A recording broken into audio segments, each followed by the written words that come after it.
During World War II, the US military faced a deadly crisis. Too many of their bomber planes were getting shot down. To fix this, they decided to analyze the planes that actually made it back safely from battle. They mapped out every single bullet hole. The data was clear. The wings and the fuselage were absolutely covered in damage. The top generals came to an obvious conclusion. They said, we need to add heavy armor plating to the exact spots where the planes are getting hit the most.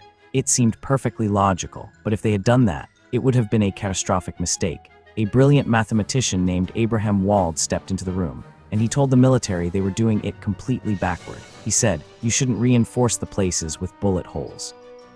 You need to put armor on the places that have no bullet holes. Why? Because the planes they were looking at were the survivors. They got shot in the wings and their engines stayed alive. They could still fly home. The planes that got shot in the clean areas, like the engines and the cockpit, didn't survive to be inspected. They were sitting at the bottom of the ocean. This is a cognitive illusion known as survivorship bias, and it is the exact reason why blindly copying the world's most successful people is secretly setting you up for failure. We see this exact same mistake play out every single day in modern culture. Think about the ultimate internet myth, the billionaire college dropout. We love to tell the stories of Mark Zuckerberg, Bill Gates, or Steve Jobs. They quit school, built tech empires in their garages, and changed the world. The media looks at them and says, look, see, you don't need a degree to change the world. Look at what the winners did. But this is the exact same logic as looking at the damaged wings of the bomber plane. You are looking only at the survivors.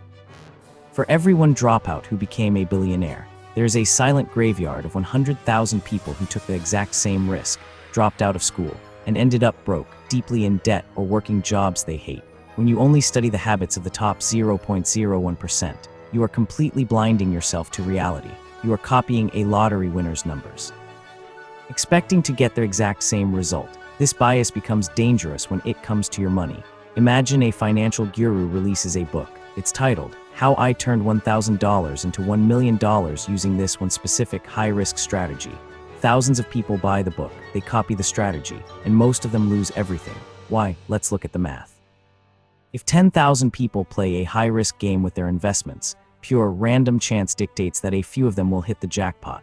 It is statistically inevitable. The person who wins doesn't realize they just got lucky. They look backward, invent a narrative, and say, it was my brilliant strategy. They write the book. They become the survivor. But if you copy their exact strategy, you aren't copying a formula for success. You are copying a statistical anomaly. So how do you actually win? How do you protect your career, your habits, and your money from this trap? You have to change where you look. The next time you want to learn a new skill, start an online business, or invest your hard-earned money, don't just ask the winners what they did right.